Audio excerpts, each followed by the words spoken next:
So guys, ito yung dashcam na in-install ko, DIY lang. So process by process, papakita ko sa inyo kung paano. So yung unit, tapos yung mga cables na kakailanganin, like this and this. Ito yung cable, nilusot ko lang dito. Lusot mo lang yan dyan, gamit yung claw, pasok mo lang dito.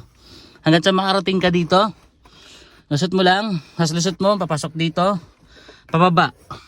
Yan, pagdating sa baba, kita mo yan. Ito, lusot mo lang dito. Yan, hanggang makarating ka dyan sa dulo na yan. Pagdating sa ilalim, lusot mo siya dito, pasukin mo dyan. Tapos nakita nyo to guys, dyan nyo ilagay yung wire. Ito yung wire, para hindi siya naapakan, hindi siya naabot ng paa, at safe siya na hindi mahugot. Ayun o, dito yan. Ayan, lusot mo lang siya dito hanggang sa makaabot sa cigarette lighter. So doon tayo sa kabila. Pagdating dito sa kabila, ganun din. Lusot nyo lang dito siya ulit. Yan. Lusot nyo lang yan dyan. Hanggang sa maabot dito. Yan. Lusot nyo lang yan. Madali lang naman yun eh. No, yung wire. Makikita nyo. Lusot nyo lang yan. Gapit yung claw. Sa dashcam. Hanggang makaabot ka dun sa dulo. So pag nakaabot tayo sa dulo, maabot ka dito. Lusot mo lang dito. Lusot. Yan. Lusot mo yan. Yan. Lusot mo yan. Hanggang sa maabot dito. Yan. Pinadaan ko lang dito yung wire. Ito yung pinakadulo galing doon. So yan. Ayan, to. Ayan. Kukunik mo siya dito. Padaanin mo mula dyan. Tapos papasok mo siya dito sa may goma na to. So ang ginawa ko, inalis ko tong clip na to. Hindi lang naman tong alisin.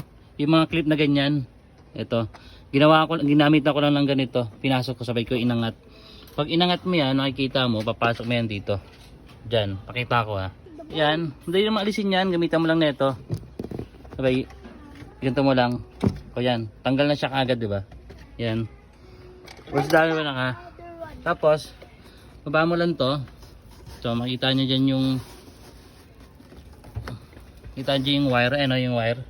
Tapos ako hilusot yung dashcam wire. Ayun. Papasok mo diyan. Tapos ito, bubuksan mo to. Yan. Kasi natatanggal lang naman to, madali lang tanggalin yan. Ayan.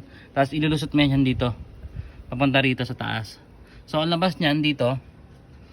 Yan, panalusot mo yan dito, hilahin mo yan dito. Ito madali naman tatanggalin. Yan, natatanggal yan. I-press down nyo lang to pababa. Press down nyo lang yung dalawa. So ganito yan. Pakita ko sa inyo ha. So pag press down, ayun o. Ganun lang. Parang angklaan nyo lang siya. O yan. So tanggal na yan. Ito o. Tanggal na yan. So, yan. Pag natanggal yon, ito yung wire. Ito yung wire. Lusot mo yan dyan.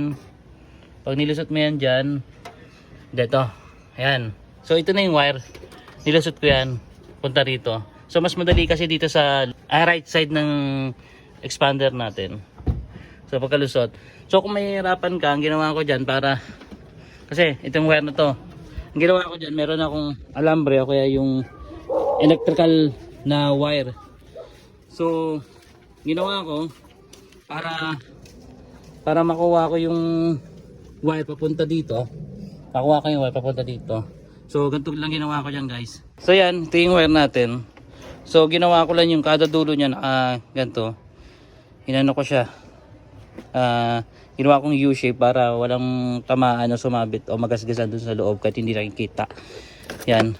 Tapos hindi ko siya dito pinasok kasi ang hirap kuhain. Ang hirap kuhain yan, pinasok mo dito. Ang hirap yung kuhain dito. So ang ginawa kong technique, ginawa ko, yan. So kinilip ko na to. Ay, ginawa ko ito. Dito na siya pinasok sa kabila. Diyan, pinasok ko yan dyan sa kabila. Ayan. Pag pinasok ko yan dun sa kabila, ayan, pinasok ko na yan dun sa kabila. Pinasok ko yan, no. So, usod ko ng usod yung electrical wire. Hanggang sa umabot dito. Ayan. Pag umabot dito, yan. Madali mo na siyang masungkit. Makakuha mo na.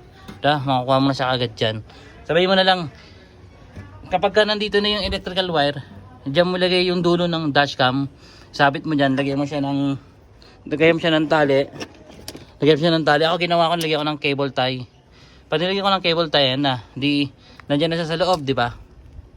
Kuhain ko yan dito, hilahin ko na siya dito ulit palabas. Hilahin ko yan dyan. So madali natin makukuha kagad tong dulo ng cable wire. Ay, cable ng dashcam. So mas madaling hack 'yun. Tapos pagdating naman dito, so ito na 'yon. Ito na yung dulo ng dashcam. Ayan, yung connect. Sa mga 2025 na GLX, so yung iba kasi dipindot lang yung sa brake nila eh. Brake tail light dun sa plate light. Ito, may ano to. Yan, may bolt. Tanggalin mo lang yan. Tanggalin mo lang yan. Yan. Tapos dyan mo na papasukin yung... Tanggalin mo lang yan. Gamit ka lang ng 11. 11 to eh. Yung dalawa na to 11. Tapos dyan mo na ipasok. Pag tanggal mo yan, di, ang tendency niyan, ilasot mo lang yung wire ng dashcam dyan. Ito magiging itsura niyan guys. Yan. So ganito. Medyo maliwanag lang. Pero yan, ito yan. Ito yung dashcam. Hindi ko pa lalagyan ng adhesive. Pero dyan muna palusutin. Dyan na palusutin. Hindi naman siya. Ang kagandahan dito, may allowance. Ayun o, may allowance. Hindi totally mahihigpitan yung wire o parang tendency mabali. Kasi may allowance siya. So yan na yung dashcam natin. So yan. Ito. Kinable tie ko na lang siya dito. Tapos yung red wire. Ayan. Pwede nyo naman idikit to. Ito yung dulo. Ito yung sa reverse light eh. So kapag ka kinonik mo yung red wire dito sa pink dito, pinasok mo yan. Diyan gagana yung dashcam natin para mag-reverse. Pwede nyo ilagay, pwede nyo hindi. Sa case ko, since bago pa ito yung expander ko, hindi ko na ilalagay para yung sa insurance ba, hindi ma-void or something like that. Kahit ikitatap ko lang yan, hindi ko na ilalagay. Kasi bakit ka mo? Kasi ang expander natin may built-in dashcam na yan eh, ito. So pag nag-reverse ka, nandyan naman na yan eh. So no need to put the reverse ng dashcam na ilalagay natin kasi meron siyang reverse cam. Okay na yun. Okay na ako doon. Tapos ito nga pala guys. Yan. Ito yung nandito. Yan, yung cover niya. So madali lang naman alisin yan. Madali lang, papakita ko kung paano. So mga naka-clip lang yan. Tapos ito, tanggalin nyo lang to. Press nyo ng ganyan. Yan, press nyo. Tapos yan, dito yung kuha ng puwersa para mabaklas yan. Tapos para matanggal yan, kasi pag binuksan mo yan, hindi naman bubuksan lahat. Ito yan medyo tanggal na to. Tanggal ko ng kanina. Dito nyo lang hawakan. Maginawakan nyo yan. Tapos dahan-dahan nyo ibaba. Pag tumunog, ibig sabihin natanggal na yung clip nun. So hanggang sa paunti-unti, dito, at dito. Yan. Matatanggal yan yung clip na yan. Hanggang sa baklas nyo na yung cover. So yan. Ganun lang yung guys. So ito yun. Ito na yung baklas. So tapos, yung kada gilid, meron kasi itong, ito yung clip ng mga ganyan. Ayan, natatanggal naman yan kapag halimbawa hihilahin mo na yung kada gilid niya. Yan, ito yung mga clip niya. Yan.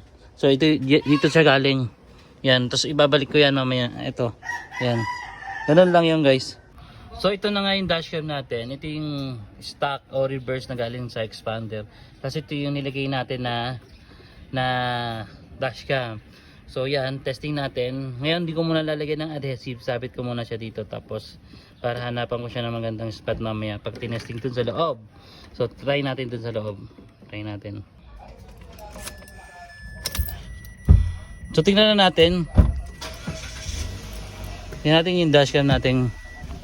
Ayan, ito yung dashcam natin. AC Win.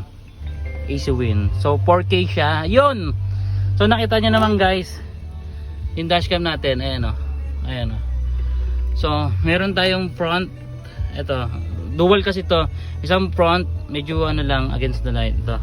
Medyo isang front, isang back. So yun yung dashcam natin. So meron siyang front tsaka yung dual dashcam yan. So yung front pati yung backup camera. Yan. So working siya, nagawa natin install siya. So ganun siya kaganda. So pakita ko sa inyo yun may bata sa likod nakikita natin. Recording tayo 24 hours habang ginagamit natin yung unit. So yan. So, yan yung front. Ito yung back. So okay yan. Okay na.